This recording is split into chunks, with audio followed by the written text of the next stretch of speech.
സ്ത്രീകളുടെ ഒരു പ്രകൃതമാണ്. അവർ ചിലപ്പോൾ പൊട്ടിത്തെറിച്ചെന്നിരിക്കും. ഭർത്താവെന്ന നിലയ്ക്ക് നമ്മൾ അതിന്റെ പുറകെ തൂങ്ങാൻ നിന്നാൽ അത് വലിയ ഇഷ്യൂലേക്കായിരിക്കും എന്ന് പറഞ്ഞ് തീരെ താഴ്ന്നു കൊടുക്കാനുമല്ല, മറിച്ച് അവൾ ഒച്ചപ്പാടും ബഹളം ഉണ്ടാക്കുമ്പോൾ രണ്ട് കൈയും കൂടെ കൂട്ടിയടിക്കുമ്പോൾ ശബ്ദം ഉണ്ടാവും. നമ്മൾ സ്വല്പം ഒന്ന് മൗനം അവലംബിക്കാം. അങ്ങനെയാണല്ലേ, നമ്മൾ സ്വല്പം ഒന്ന് ശബ്ദം താഴ്ത്തി സംസാരിക്കണം. അല്ലെങ്കിലും എപ്പോഴും മോമിനായ മനുഷ്യൻ ഉയർത്താൻ പാടില്ല. ഭാര്യമാര് പാലിക്കേണ്ട കടമകൾ വേറെയുണ്ട്, അത് വേറൊരു ഭാഗം. ഞാനിത് പറയുന്നത് ഭർത്താക്കന്മാരെ സംബന്ധിച്ചിടത്തോളമാണ്. ഭാര്യമാര് ചിലപ്പോ നമ്മൾ കൊണ്ടുവന്നതാകുന്ന വസ്തുക്കളെ പ്രണയിക്കുന്ന ഭാര്യമാർ, ഭർത്താവിന്റെ കിറ്റ് നോക്കിയിട്ടല്ല പ്രണയിക്കേണ്ടത് ഭാര്യമാർ. ലുലു മാളിൽ നിന്നാണോ വരുന്നത്, സാധനം എവിടുന്ന പർച്ചേസ് കൊണ്ട് വരുന്നത്, മയൂരി പോയിട്ട് ഫർണിച്ചറുകൾ മുഴുവൻ വാങ്ങിച്ചുകൊണ്ടാണോ വരുന്നത്, എവിടുന്നാ വരുന്നത്? നമ്മുടെ ഭർത്താവ് വരുമ്പോഴത്തേക്ക് അദ്ദേഹം വെറും കൈയോടെയാണ് വരുന്നത്. അദ്ദേഹത്തിന്റെ കിറ്റിൻ്റെതാകുന്ന വണ്ണവലിപ്പം നോക്കിയിട്ടല്ല അദ്ദേഹത്തെ സ്നേഹിക്കേണ്ടതും പ്രണയിക്കേണ്ടതും. ഇന്നത്തെ സഹോദരിമാർക്ക് അവിടെയാണ് പിഴച്ചത്. പോയിട്ട് തിരിച്ചു വരുമ്പോൾ ഇഷ്ടപ്പെടുന്നതാകുന്ന എല്ലാ സംഭവങ്ങളും കൊണ്ടുവരണം. KFC ചിക്കൻ ഡെയിലി കൊണ്ടുവരണം, ഒന്നില്ലെങ്കിൽ കുഴിമന്തി കൊണ്ടുവരണം, അല്ലെങ്കിൽ കിഴി പൊറോട്ട കൊണ്ടുവരണം. എന്തെങ്കിലും ഒന്നും കൊഴാതെ പറ്റൂല. അങ്ങനത്തതാകുന്ന ഭാര്യമാർ ഭർത്താവിന്റെ കയ്യിലുള്ള കിറ്റ് നോക്കിയിട്ട് ഭർത്താവിനെ പ്രണയിക്കുന്ന ഭാര്യമാരാകാൻ പാടില്ല.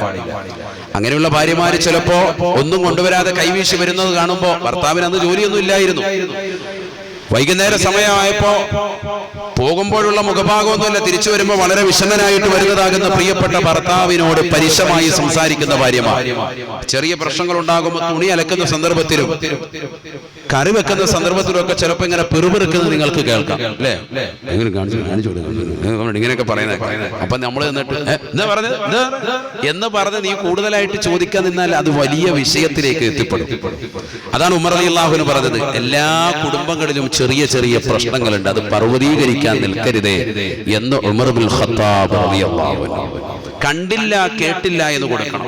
ചില സ്ഥലങ്ങളിൽ അങ്ങനെ മൗനം അവലംബിക്കലാണ് വലിയ ഖൈറുണ്ടാവുക. അങ്ങനെയാണ്. പിണക്കം ഉണ്ടായാലോ വേഗം തീർക്കണം. സിലു, നിങ്ങൾ വേഗം തീർക്കണം. അർഹാമക്കും, നിങ്ങളുടെ ബന്ധങ്ങളെ. വലൗ ബിസ്സലാം, ഒരു സലാം പറഞ്ഞിട്ടെങ്കിലും അങ്ങോട്ട് പോകണം. പിണങ്ങി നിൽക്കുന്നവർക്കിടയിൽ ആദ്യം സലാം പറയുന്നവനാണ് സ്വർഗമെന്ന് സയ്യിദുനാ റസൂലുള്ളാഹി.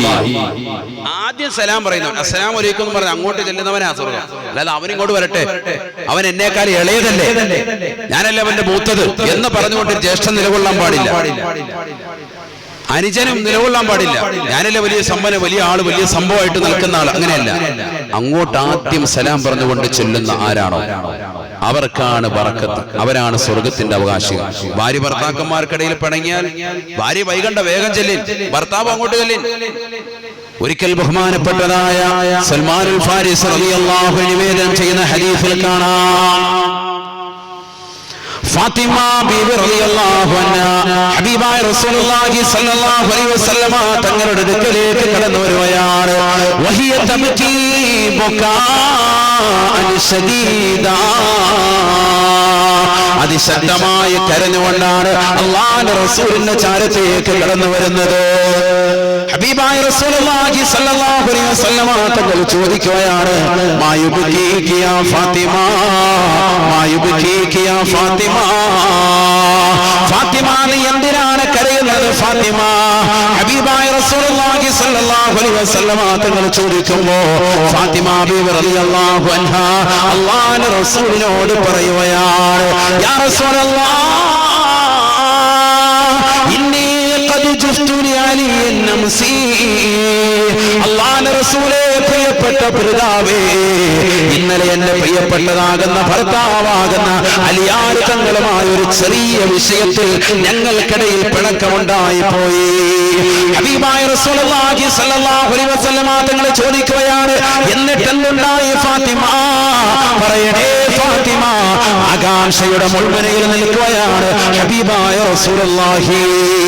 കാരണം ഒരു പിതാവിനറിയാം, 18 വയസ്സല്ലെങ്കിൽ 20 വയസ്സ് വരെ തന്റെ പ്രിയപ്പെട്ട പൊന്നുമോളെ പഠിപ്പിച്ചുകൊണ്ട് വിദ്യാഭ്യാസം കൊടുത്ത് വളർത്തി വലുതാക്കി മാന്യമായ നിലയിൽ നല്ല രീതിയിൽ കെട്ടിച്ചേക്കുന്ന ഒരു ഭർത്താവിന്, ഒരു പ്രിയപ്പെട്ടതാകുന്ന പിതാവിന് ഭർത്താവിന്റെ അടുക്കൽ നിന്ന് തന്റെ പ്രിയപ്പെട്ട പൊന്നുമോൾക്ക് പീഡനങ്ങൾ ഉണ്ടായെന്നറിഞ്ഞാൽ, എന്തെങ്കിലും വിഷമങ്ങൾ ഉണ്ടായെന്നറിഞ്ഞാൽ, അതിലൂടെ എന്തെങ്കിലും സംഭവിച്ചോ എന്നുള്ള ആകാംക്ഷയാണ്, ത്വരാതെ സംഭവിച്ചോ എന്നുള്ള ആകാംക്ഷയാണ്.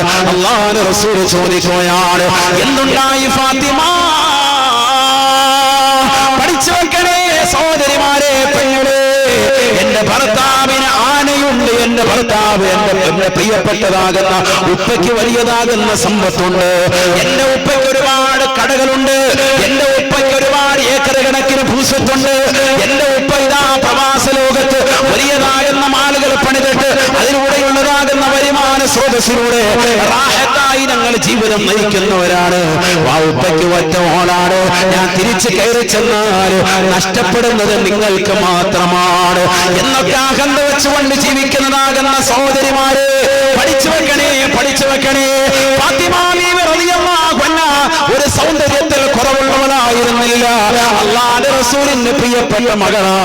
വേണമെങ്കിൽ റസൂലുള്ളാഹിയോട് ചെന്ന് പറഞ്ഞുകൊണ്ട് എങ്ങനെയെങ്കിലും ഈ അലിയാരി എന്ന് പറയുന്ന കർഷകനെ ഒന്ന് ഒഴിവാക്കി തരുമോ എന്ന് ചോദിച്ചു കഴിഞ്ഞാൽ റസൂലുള്ള ഒഴിവാക്കി കൊടുക്കുമായിരുന്നു. അല്ലാഹുവിന്റെ റസൂൽ അതിനേക്കാൾ സുന്ദരനായ സൽമാനുൽ ഫാരിസി റളിയല്ലാഹു അൻഹു അടക്കമുള്ളതാകുന്ന സ്വഹാബത്ത് കിറാമിനെ കെട്ടിച്ചു കൊടുക്കുമായിരുന്നു. പക്ഷേ അല്ലാഹുവിന്റെ റസൂലിന്റെ ചാരത്തേക്ക് ആ രീതിയിൽ പോകാൻ തന്റെ പ്രിയപ്പെട്ട മകളായ ഫാത്തിമ കരുതിയിട്ടില്ല. കാരണം ഇത് റസൂലുള്ളാഹിയുടെ ശരീരത്തിന്റെ കഷ്ടമാണ്. ഫാത്തിമ ബലാത്തും മിന്നി, ഫാത്തിമ എന്റെ കരളിന്റെ കഷ്ടമാണ് എന്ന് ഹബീബുനാ ശഫീഉനാ റസൂലുള്ളാഹി. പ്രകാശത്തിന്റെ മേൽ പ്രകാശമായ മുത്തുനബിയുടെ ശരീരത്തിൽ നിന്ന് കടന്നു വന്നതാകുന്ന പ്രിയപ്പെട്ട പൊന്നുമോട് ആ നൂറാനിയത്തിന്റെ പ്രഭ കാണിക്കാതിരിക്കുമോ? അല്ലാഹുവിന്റെ റസൂലിനോട് പറയുന്നു, റസൂലേ, എന്റെ ഭർത്താവ് എന്നോട് പിണക്കം വെച്ചപ്പോൾ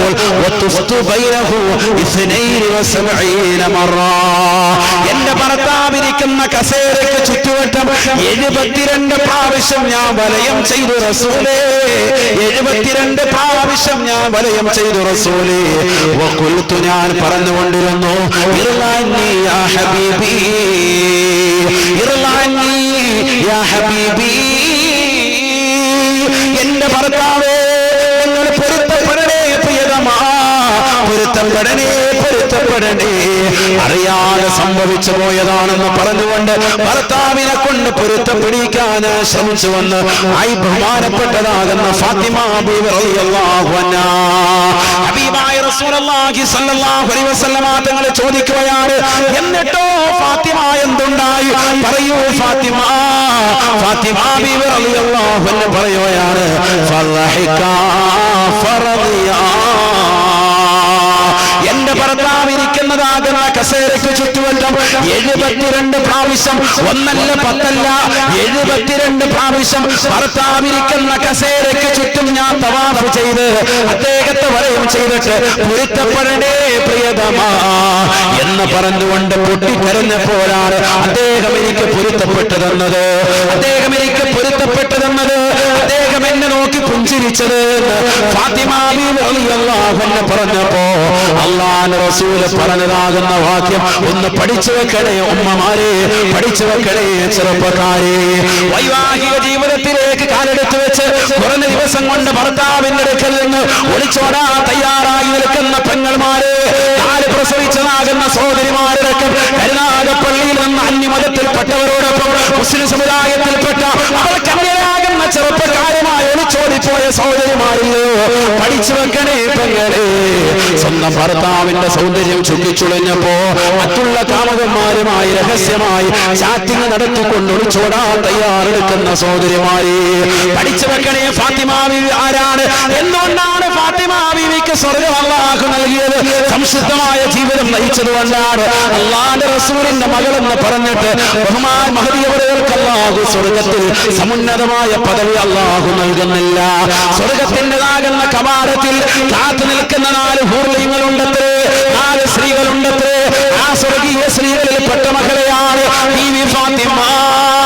പഠിച്ചു വെക്കണേ സഹോദരിമാരെ, പഠിച്ചു വെക്കണേ.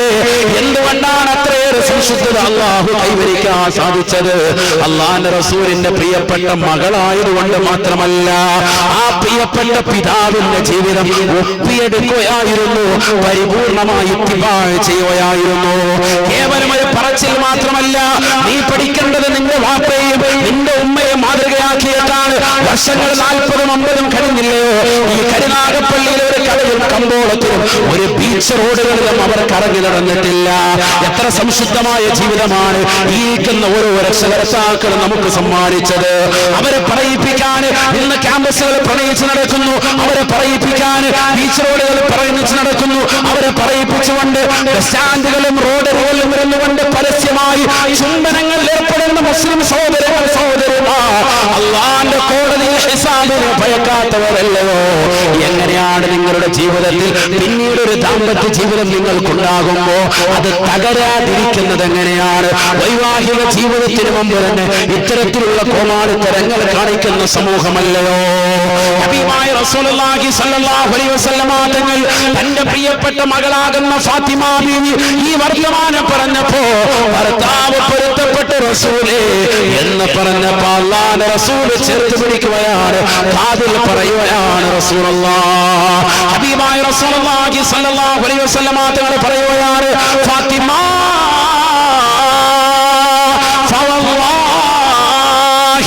അല്ലാഹുവിനെ തന്നെയാണ് സത്യം, ഫാത്തിമ ഇന്നലെ എങ്ങാനും നീ മരിച്ചിരുന്നുവെങ്കിൽ നിന്റെ ഭർത്താവുമായിട്ട് പിണങ്ങിക്കഴിഞ്ഞിരുന്ന വേളയിൽ ഇന്നലത്തതാകുന്ന വൈകുന്നേരത്തിൽ നിന്റെ പ്രിയപ്പെട്ടതാകുന്നതാകുന്ന ഭർത്താവുമായി നീ പിണക്കം വെച്ചതാകുന്ന സമയത്തെങ്ങാനും നീ മരിച്ചിരുന്നുവെങ്കിൽ നിന്റെ മേലെ മുഹമ്മദ് മയ്യത്ത് നിസ്കരിക്കില്ലായിരുന്നുവെന്ന് ഹബീബായ റസൂലുള്ളാഹി. ആരാണ് പറയുന്നത് പെങ്ങളെ? ആരാണ് പറയുന്നത് സഹോദരിമാരെ? പഠിച്ചു വെക്കണേ. അല്ലാഹുവിന്റെ റസൂലാണ് പറയുന്നത്. ഒരു വേള പ്രവാചകനാണ് പറഞ്ഞത്, ഇതെന്റെ കരളിന്റെ കഷ്ടമാണ്, ഇതെന്റെ ഹൃദയത്തിന്റെ തുടിപ്പാണ്, ഇതെന്റെ ജീവിതത്തിന്റെ അഭിലാഷമാണ്. എന്തെല്ലാം പറയാമോ? കടന്നു വരുമ്പോൾ എഴുന്നേറ്റുകൊണ്ട് താനിരിക്കുന്ന കസേരയിൽ കൈമുത്തി പിടിച്ചിരുത്തിയിരുന്ന റസൂൽ തന്റെ പ്രിയപ്പെട്ട മകളുടെ കാതിൽ പറയുകയാണ്, ഫവല്ലാഹി ലൗ മിത്തിയാ ഫാത്തിമ ഫിൽ ലൈലത്തിൽ ബാരിഹ. ഇന്നലത്തെ വൈകുന്നേരം എങ്ങാനും നിന്റെ ഭർത്താവാകുന്ന കർഷകനായ പാവപ്പെട്ടവനാകുന്ന അനിയാര്യമായിട്ട് പിണങ്ങി കഴിഞ്ഞിരുന്ന വേളയിലെങ്ങാനും നീ മരിച്ചിരുന്നെങ്കിൽ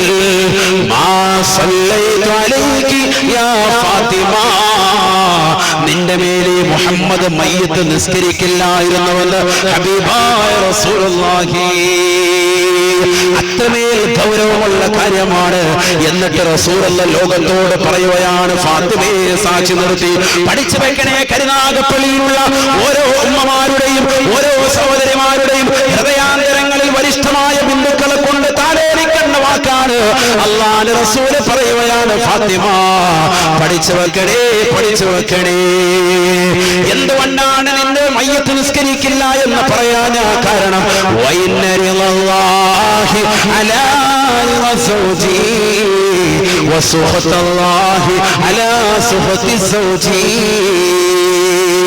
ഈ ലോകത്തിന്റെ തമ്പുരാനായ ജഗന്നിയന്താവായ, ഈ ലോകത്തിന്റെ പരിപാലകനായ സർവേശ്വരനായ, ഈ ലോകത്തിന്റെ സർവാധിപതിയായ, ഈ ലോകത്തിന്റെ സൃഷ്ടികർത്താവായ അല്ലാഹു എന്ന ജഗന്നിയന്താവായ പരിപാലകനായ പടച്ചറപ്പിന്റെ സംതൃപ്തി ആർക്കെന്നറിയുമോ പെങ്ങളെ?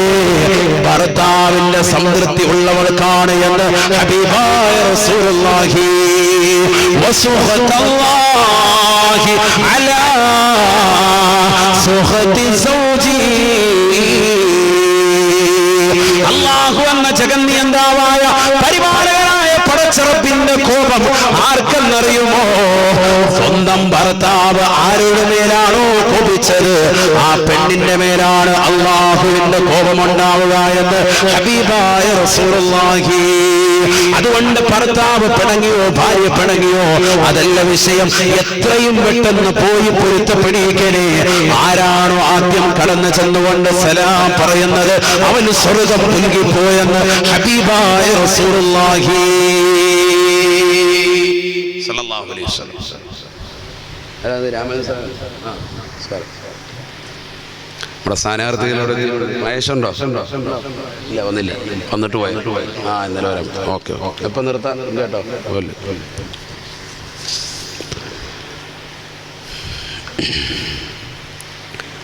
രാശകോട്ടൊക്കെ കഴിഞ്ഞാലേ എല്ലാം കഴിഞ്ഞു. അപ്പൊ അത് ശ്രദ്ധിക്കുക. ചെറിയ കാര്യമല്ല, നിസ്സാര വിഷയമല്ല, ഗൗരവമുള്ള വിഷയമാണ്. ഞാനിത് പറഞ്ഞപ്പോൾ ഈ ചരിത്രങ്ങൾ പറഞ്ഞു പോയതാണ്, മറ്റൊന്നുകൊണ്ടല്ല. വൈവാഹിക ജീവിതം അത്രമേൽ പ്രധാനമാണ്, ഗൗരവമായിട്ട് നമ്മൾ കണക്കാക്കേണ്ടതാണ്, ഗൗരവമായി കണക്കാക്കേണ്ടതാണ്. വളരെ സംശുദ്ധ നമ്മുടെ ജീവിതത്തിൽ വരുത്തണം, തീർച്ചയായിട്ടും വരുത്തണം. നിസ്സാര കാര്യമല്ല. നബിയുനാ റസൂലുള്ളാഹി സ്വല്ലല്ലാഹു അലൈഹി വസല്ലമ തങ്ങളെ കുറിച്ച് അതുകൊണ്ടല്ലേ ആയിഷ ബീവി റളിയല്ലാഹു അൻഹ പറഞ്ഞത്, അല്ലാഹുവിന്റെ റസൂലിന്റെ സ്വഭാവം എന്താണ് എന്ന് മരണപ്പെട്ടതിന് ശേഷം, വഫാത്തായതിനു ശേഷം ആയിഷ ബീവി റളിയല്ലാഹു അൻഹയോട് ചോദിക്കുമ്പോൾ ആയിഷ ബീവി റളിയല്ലാഹു അൻഹ പറയുകയാണ്, സ്വന്തം ഭർത്താവിനെ കുറിച്ച് ഒരു ഭാര്യ പറയുന്ന വാക്കാണ്, കാന ഖുലുഖുഹു അൽ ഖുർആൻ. എന്റെ ഭർത്താവിന്റെ സ്വഭാവം അത് ഖുർആനാണ്, ഖുർആനാണ്. വെറുതെ ഖുർആൻ ഓതിക്കൊണ്ടിരുന്നാൽ പോരാ, ഖുർആനിന്റെ ജീവിതം ജനങ്ങൾക്ക് കാണിക്കണം. ആചാര്യൻ ഭയങ്കര ഖുർആനോത്ത്, ഭയങ്കര നിസ്കാരം, നെറ്റിയിൽ ഭയങ്കര തഴമ്പൊക്കെ ഉണ്ട്. പെണ്ണുങ്ങൾ എവിടെയാണ്? പെണ്ണുങ്ങളായിട്ട് തലാക്കായി ഉസ്താദേ, റാഹത്താ, ഒറ്റയ്ക്കാ ജീവിക്കുന്നത്. പോയില്ലേ? പെണ്ണുങ്ങളായിട്ട് യാതൊരു ബന്ധവുമില്ല, അവരുടെ കാര്യങ്ങൾ നോക്കുന്നില്ല, സ്വന്തം കാര്യം മാത്രം സിന്ദാബാദ്. ഈ ലോകത്തെ ഏറ്റവും വലിയ കുറ്റവാളി ആരെന്നറിയുമോ? അറിയോ നിങ്ങൾക്ക്? ആരാ? റസൂലുള്ളാഹി പഠിപ്പിച്ചിട്ടുണ്ട്, കഫാ ബിൽ മർഇ ഇസ്മൻ അൻ യുളയ്യ മൻ യഖൂത്. ചെലവ് കൊടുക്കേണ്ടവർക്ക് ചെലവ് കൊടുക്കാതെ സ്വന്തം മാതാപിതാക്കളെയും ഭാര്യയും കുടുംബത്തെയും പട്ടിണിക്കിടുന്നതാകുന്ന ആളാണ് ലോകത്തെ ഏറ്റവും വലിയ കുറ്റവാളി എന്ന് സയ്യിദുനാ റസൂലുള്ളാഹി. പഠിക്കണം ഈ ഉമ്മത്ത്, ഈ സമുദായം മനസ്സിലാക്കണം. എന്റെ ശബ്ദം ശ്രമിക്കുന്ന സഹോദര സമുദായത്തിലുള്ളതാകുന്ന സുഹൃത്ത് വലയങ്ങൾ പഠിച്ചു വെച്ചോ, വിശുദ്ധമായ ഇസ്ലാമിന്റെ ആദർശമാണിത്.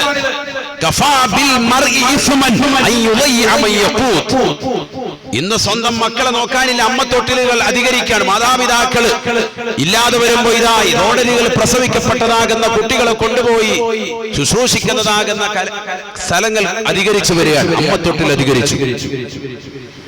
എന്താണ് സമൂഹത്തിന്റെ അവസ്ഥ? മാതാപിതാക്കൾ അവരെ നോക്കാൻ ആളില്ല, അവരെ നോക്കുന്നില്ല, അവർക്ക് വേണ്ടുന്നതാകുന്ന ശുശ്രൂഷകൾ കൊടുക്കുന്നില്ല, അവരെ കൊണ്ടുപോയി ഇടാൻ വേണ്ടി വൃദ്ധസദനങ്ങൾ അധികരിച്ചു.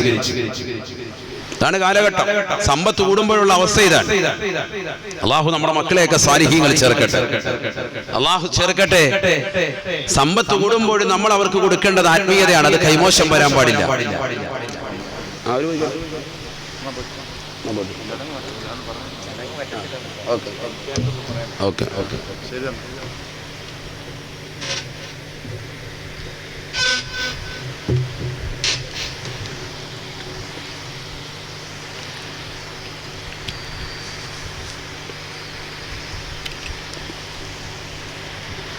അതുകൊണ്ട് ഗൗരവമായി മനസ്സിലാക്കേണ്ട വിഷയമാണ്, സാര വിഷയമല്ല, തമാശയായിട്ട് നമ്മൾ കളയാൻ പാടില്ല.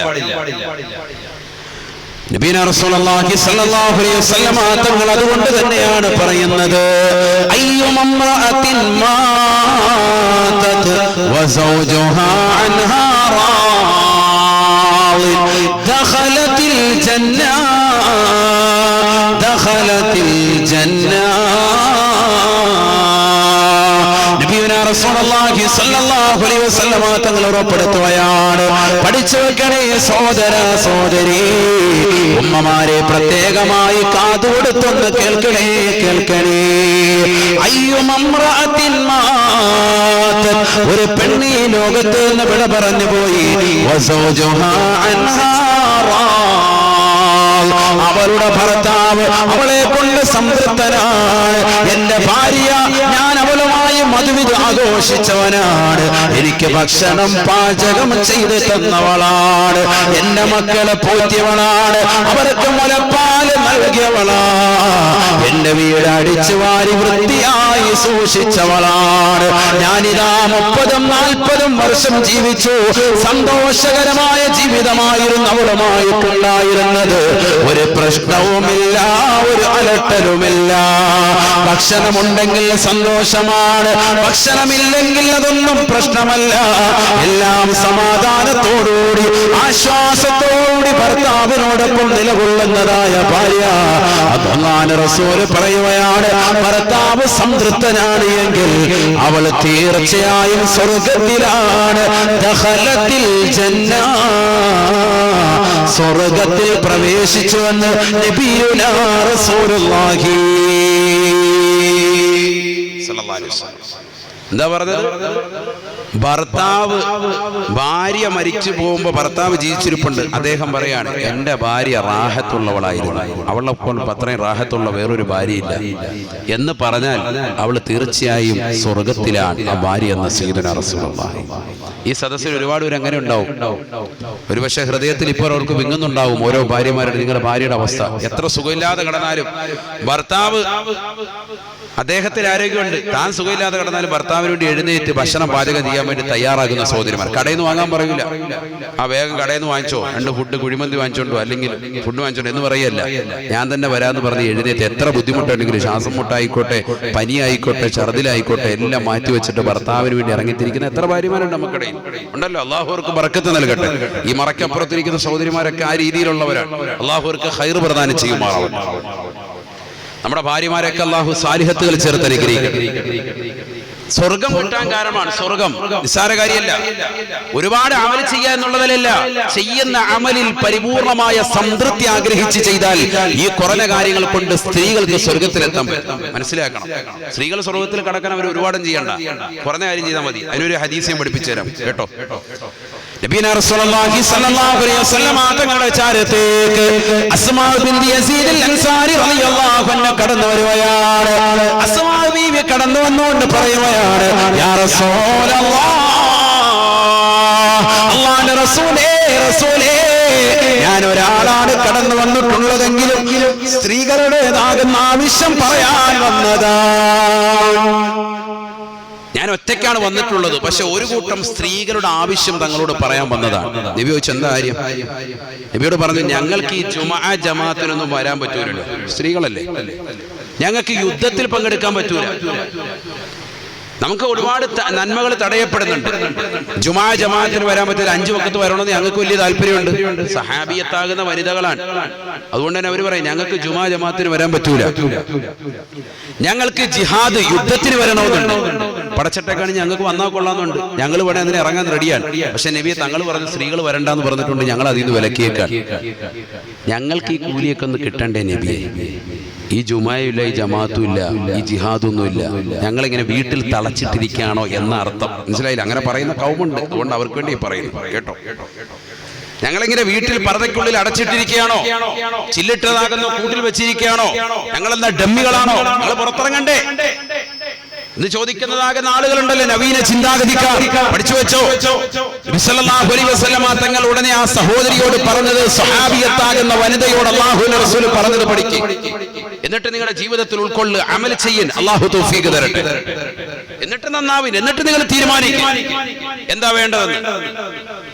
നബിയനാ റസൂലുള്ളാഹി സ്വല്ലല്ലാഹു അലൈഹി വസല്ലം തങ്ങൾ പറയുകയാണ്, ഒരു പെണ്ണ് 5 വഖത്ത് കൃത്യമായി അദായി നമസ്കരിച്ചാൽ, പരിശുദ്ധമായ റമളാനിലെ 30 നോമ്പ് അനുഷ്ഠിച്ചാൽ, സ്വന്തം ഭർത്താവിന് ഖിദ്മത്തെടുത്തുകൊണ്ട് കഴിഞ്ഞുകൂടിയാൽ, സേവനം ചെയ്തുകൊണ്ട് കഴിഞ്ഞുകൂടിയാൽ സ്വർഗ്ഗത്തിൽ പ്രവേശിക്കുമെന്ന് ഹബീബുനാ ശഫീഉനാ റസൂലുള്ളാഹി. എന്താ പറഞ്ഞത്? 3 കാര്യം. ഒന്ന്, 5 വഖത്ത് നിസ്കാരം. ബാങ്ക് വിളിക്കുമ്പോൾ അക്കുറയിട്ടിട്ട് ആദ്യ വഖത്ത് നിസ്കരിക്കണം. മുഹർ അസറിനോട് ചേർത്ത് വെച്ചിട്ടല്ല, പെട്ടെന്ന് ശുദ്ധീകരിച്ച് പെട്ടെന്ന് തന്നെ കുളിച്ചിട്ട്. പിന്നെ അങ്ങനെയൊന്നും വേണ്ട, അതിന് നിനക്ക് വലിയ ശുദ്ധിയൊന്നും ഉണ്ടായില്ലല്ലോ, എന്തിനെങ്ങനെ നീ അങ്ങനെ മാറിയിരിക്കുന്നത്? ഈ അടുക്കളയെ പെരുമാറിയതിൻ്റെതാകുന്ന അശുദ്ധിയല്ലേ ഉള്ളൂ, അത് കഴുകിയാൽ പോകുന്നുള്ളൂ. ഈ അടുക്കളയെ തന്നെ പെരുമാറിയിട്ടാണ് ഇവിടെ ആയിഷ ബീവിയും ഫാത്തിമ ബീവിയും ഒക്കെ കഴിഞ്ഞു പോയത്. നമ്മുടെ പെണ്ണുങ്ങൾ മാത്രം എന്തിനാ ഇങ്ങനെ അസർ വരെ പിന്തിച്ച് മഗ്‌രിബ് വരെ പിന്തിക്കുന്നത്? അത് കളാക്കുമല്ലേ, നിസ്കാരം വെറുതെ പിന്തിപ്പിക്കുന്നത് എന്തിനാ? ഇനി അങ്ങനെ ഉണ്ടെങ്കിൽ നേരത്തെ കുളിക്ക്. സുബഹി മുതൽ ദുഹർ വരെ സമയം ഉണ്ടായിട്ട് കുളിക്കാത്തവള് പിന്നെ എന്തിനാ അസ്റാം ഒരു കുളി? അതുകൊണ്ടല്ലോ ദുഹറിന്റെ സമയത്ത് നേരത്തെ കുളിക്ക്, ദുഹറിന് മുമ്പ് തന്നെ കുളിച്ച് ആ ബാങ്ക് വിളിക്കുന്ന സമയത്ത് അവ്വൽ വഖത്ത് നിസ്കരിക്ക്. അല്ലാഹു തൗഫീഖ് തരട്ടെ. വീട്ടിൽ നിസ്കാര മുറി ഉണ്ടല്ലോ, ബാത്തെടുക്കാൻ സ്ഥലമുണ്ടല്ലോ, അത് വേണ്ടത് തന്നെയാണ്. കാന യഅമുറുനാ ബിൽ മസാജിദി അൻ നസ്നഅഹാ ഫി ദിയാരിനാ വനുസ്ലിഹ സൻഅതഹാ വനുതഹിറഹാ. സഹാബത്ത് പറയാണ് സയ്യിദുനാ റസൂലുള്ളാഹി സ്വല്ലല്ലാഹു അലൈഹി വസല്ലം തങ്ങൾ ഞങ്ങളുടെ വീടുകളെ പള്ളിയാക്കാൻ വേണ്ടി പരിശുദ്ധ പ്രവാചകൻ കൽപ്പിച്ചിരുന്നു. വീട്ടിലെ റൂം പ്രത്യേകമായി തരംതിരിക്കുക, നിസ്കാരത്തിന് വേണ്ടി റൂം സജ്ജീകരിക്കുക. കാരണം അശുദ്ധിയുള്ളതാകുന്ന അവസ്ഥയിൽ ഒരുപക്ഷെ നീ പനസ്ഥലത്തൂടെ നടന്നിട്ടുണ്ടാകാം, അശുദ്ധി വരുത്തിയിട്ടുണ്ടാകാം, നിനക്കൊരു ബുദ്ധിമുട്ടാകണ്ട. അതിനുകൊണ്ടൊരു പ്രത്യേകമായ ഒരു സ്ഥലം തഈൻ ചെയ്യൻ വ്യക്തമാക്കി.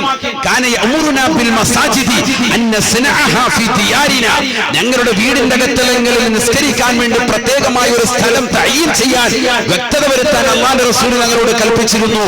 വനുസ്ലിഹ സുൻഅതഹാ, ആ പണിയുന്നത് നല്ല വൃത്തിയായി ചെയ്യുവാനും റസൂലുള്ള പറഞ്ഞിരുന്നു. വനുതഹിറഹാ, അതിനെ ഇടയ്ക്കിടയ്ക്ക് ശുദ്ധീകരിക്കുവാനും റസൂലുള്ള കൽപ്പിച്ചിരുന്നു. അപ്പൊ അങ്ങനത്തെ സ്ഥലമുണ്ടല്ലോ, അവിടെ റാഹത്തായി നിസ്കരിക്കും, അവിടെ നിസ്കരിക്കുക, 5 വഖത്ത് കൃത്യമായി നിസ്കരിക്കും. റമളാനിലെ നോമ്പ് അത് കൃത്യമായിട്ട് ആ 30 നോമ്പ് അങ്ങ് അനുഷ്ഠിക്കും. സഹോദരിമാര് ശ്രദ്ധിച്ചോ, വിടാതെ ശ്രദ്ധിക്കും. അശുദ്ധി വരുന്ന ഘട്ടമുണ്ടെങ്കിൽ റമളാൻ കഴിഞ്ഞ് ഉടനെ തന്നെ നോറ്റുവീട്ടിൽ, ഉടനെ നോറ്റുവീട്ടിന് ശവ്വാൽ മാസത്തിൽ തന്നെ നോറ്റുവീട്ടിൻ, നീട്ടിക്കൊണ്ട് പോകണ്ട. പെരുന്നാൾ കഴിഞ്ഞ് അടുത്ത ദിവസം മുതൽ തുടങ്ങിക്കോ, എന്തിനാ നീട്ടുന്നത്? അങ്ങനെ പിടിക്കാൻ അല്ലാഹു തൗഫീഖ് തരട്ടെ.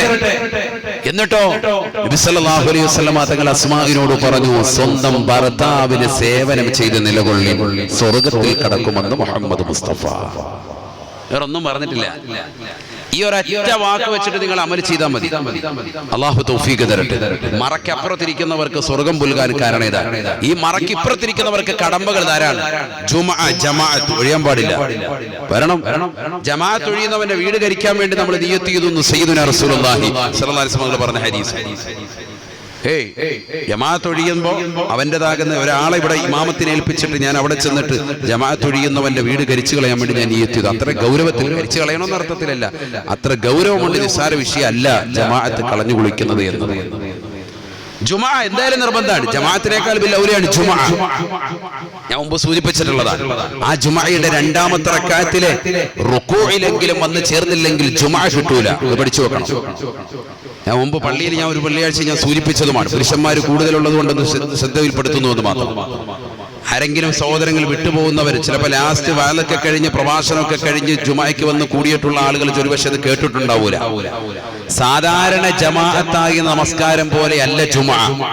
സാധാരണ നിസ്കാരത്തിൽ ജമാഅത്ത് കിട്ടണമെങ്കിൽ അവസാനത്തതാകുന്ന അത്തഹിയ്യാത്തിൽ ഇമാമിനോടൊപ്പം വന്നു ചേർന്നാൽ ആ ജമാഅത്ത് കിട്ടും. അതേസമയത്ത് ജുമുഅയിൽ ജമാഅത്ത് കിട്ടണമെങ്കിൽ ഇമാമിന്റെ 2ാമത്തെ റക്അത്തിൽ റുകൂഇൽ വന്നുകൊണ്ട് തുടരണം. റുകൂഇന് ശേഷം വന്നാൽ ജുമുഅ ഇല്ല. പിന്നെ അവനെന്താ നിസ്കരിക്കേണ്ടത്? റുകൂഇൽ വന്ന് അവനെ കൊണ്ട് കൂടിയപ്പോൾ തന്നെ ഇമാം സമിഅല്ലാഹു ലിമൻ ഹമിദ എന്ന് പറഞ്ഞു, സുബ്ഹാന റബ്ബിയൽ അദീം ബിഹംദിഹി എന്ന് പറഞ്ഞ് ഒരു വട്ടം അനക്കമടങ്ങി ഇമാമിനോടൊപ്പം കിട്ടിയിട്ടില്ല. ഇങ്ങനെ അവിടെ ഇവിടെ ഇറങ്ങി നടന്നെയാണ്. എങ്കിൽ അവൻ എന്താ ചെയ്യേണ്ടത്? ജുമുഅയുടെ നിയ്യത്ത് വെച്ചുകൊണ്ട് അവൻ എന്ത് നിസ്കരിക്കണം? ളുഹറാണ് അവൻ നിസ്കരിക്കേണ്ടത്. 4 റക്അത്ത് ളുഹർ നിസ്കരിക്കണം. മനസ്സിലായിക്കോ? 4 റക്അത്ത് അവിടെ നിസ്കരിക്കേണ്ടി വരും. പിന്നെ ഇതൊന്നും അധികാരി ശ്രദ്ധിക്കാത്ത കാര്യമാണ്. എല്ലാവരും വന്നിട്ട് ഈ അത്തഹിയാത്തി വന്ന് കൂടിയിട്ടും എഴുന്നേറ്റ് നിന്നിട്ട് 2 റക്അത്ത് റാഹത്തായി നിസ്കരിച്ചു. അടുത്ത ആഴ്ച കാണാം കേട്ടോ ഉസ്താദേ. പ്രസംഗവും വേണ്ട, ഒന്നും വേണ്ട, ലാസ്റ്റ് എല്ലാം കഴിഞ്ഞ് കുത്തുബായും കഴിഞ്ഞിട്ട് കയറി വന്നേക്കാം. അള്ളാഹു നമ്മളെ കാക്കട്ടെ. ഞാനിത് പറഞ്ഞത് ചെറുപ്പക്കാരൊക്കെ ഒന്ന് ശ്രദ്ധിക്കാൻ വേണ്ടിയാണ്. വളരെ ഗൗരവത്തിലുള്ള ഒരു മസലയാണ്. പലപ്പോഴും അത് ശ്രദ്ധിക്കാതെ പോകുന്ന ഒരു കാര്യമാണ്. ജുമുഅയാണ് അവൻ നിസ്കരിക്കുന്നത്.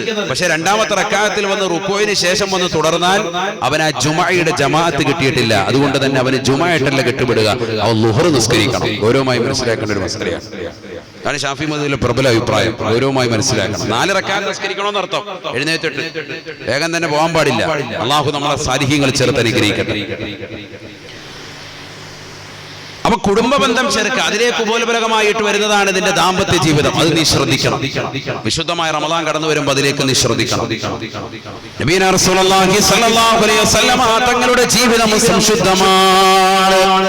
വിശുദ്ധമായ റമളാൻ കടന്നു വരുമ്പോ അല്ലാഹുവിന്റെ റസൂൽ ഓരോ ദിവസവും അതിലേക്ക് ചുവട് വരുമ്പോ പ്രത്യേകമായി ഒരുങ്ങി തയ്യാറാകുമായിരുന്നു. റമളാനിന്റെ അവസാനത്തെ 10 വരുന്നത് പോലെ തന്നെ റമളാനിലേക്ക് വരുമ്പോൾ റസൂലുള്ളാഹി ഒരുങ്ങി തയ്യാറാകുമായിരുന്നു. എങ്ങനെ ഒരുങ്ങി തയ്യാറാകുക? കുടുംബക്കാരെ വിളിച്ചുണർത്തി അവർക്ക് റമളാൻ വരുന്നതിന്റെ ഒരു പ്രത്യേകമായ ഒരു ഉണർവ് അവർക്ക് കൊടുക്കും. റമദാന്റെ അവസാനത്തെ 10 അങ്ങനെ തന്നെ പള്ളിയിലെ എത്തിക്കാഫായി നിബിധങ്ങൾ കഴിച്ചു കൂട്ടും. കുടുംബക്കാർ പ്രത്യേകമായി ശ്രദ്ധിക്കാൻ പറയും. ഇതേ രീതി നമ്മുടെ വീട്ടുകളിലും വരണം. റമദാൻ എത്താറായി മക്കളെ, ഇനി എല്ലാ പരിപാടിയും നിർത്തി. ഈ ബിഗ് ബോസ് പരിപാടിയൊക്കെ നിർത്തിയേക്ക്. ഇനി ഡിംബലിനൊന്നും കാണണ്ടെന്ന് പറഞ്ഞ് എല്ലാം ഓഫ് ചെയ്ത് വെച്ചിട്ട് യാ അല്ലാഹ് നല്ല റാഹത്തായിട്ട് നിലകൊള്ളു. അള്ളാഹു തൗഫീഖ് തരട്ടെ. നന്നായി ജീവിക്കും. ഇത്ര നാൾ റിയാലിറ്റി ഷോ അതും ഇതും മാറ്റി ചാനൽ മാറ്റി നിലകൊണ്ട് ഇനിയെങ്കിലും നന്നാകും. ഖൈറിന്റെ കവാടങ്ങൾ തുറക്കപ്പെടുന്ന മാസമാണ്. ഇദാ ജാഅ റമളാനു ഫുതിഹത് അബ്വാബുൽ ജിനാൻ, സ്വർഗ്ഗത്തിന്റേതാകുന്ന കവാടങ്ങൾ തുറക്കപ്പെടും റമളാൻ വരുമ്പോൾ. റമളാൻ വരുമ്പോൾ സ്വർഗ്ഗത്തിന്റെ കവാടങ്ങൾ തുറന്നു വെച്ചിരിക്കാൻ. നരകത്തിന്റെ കവാടങ്ങൾ അടയ്ക്കപ്പെടുക. വലിയതാകുന്ന കുരുത്തം കെട്ടതാകുന്ന പിശാചുകളെ ചങ്ങലക്കിടുക. ഈ സന്ദർഭമാണ് നമുക്ക് വന്നിരിക്കുന്നത് എന്ന് പറഞ്ഞാൽ. അതുകൊണ്ടാണ് റമളാനിൽ ചങ്ങലക്കിടുക എന്ന് പറഞ്ഞാൽ, റമളാനിൽ പിന്നെ നമ്മൾ വലിയ തെറ്റൊന്നും ചെയ്യാറില്ല. കള്ളു കുടിച്ചുകൊണ്ടിരിക്കുന്നവർ റമളാനിൽ കള്ളുകൂടി നിർത്തും. റമളാൻ കഴിയുമ്പോൾ നോക്കാന്ന് പറഞ്ഞ് മാറ്റി നിർത്തും. അതാണ് ഈ പിശാചിനെ ചങ്ങലക്കിടുക എന്ന് പറഞ്ഞ. അതാണ്. എന്നാൽ ചെറിയ തെറ്റുണ്ടാവും, അത് ശ്രദ്ധിക്കണം. ആ ചെറിയ തെറ്റിൽ നിന്ന് നമ്മൾ ഒഴിവായി നിൽക്കണം. അല്ലാഹു തൗഫീഖ് തരട്ടെ. നിങ്ങളെ ചോദിച്ചോളൂ, നിങ്ങൾ എന്ത് ചെയ്യാം.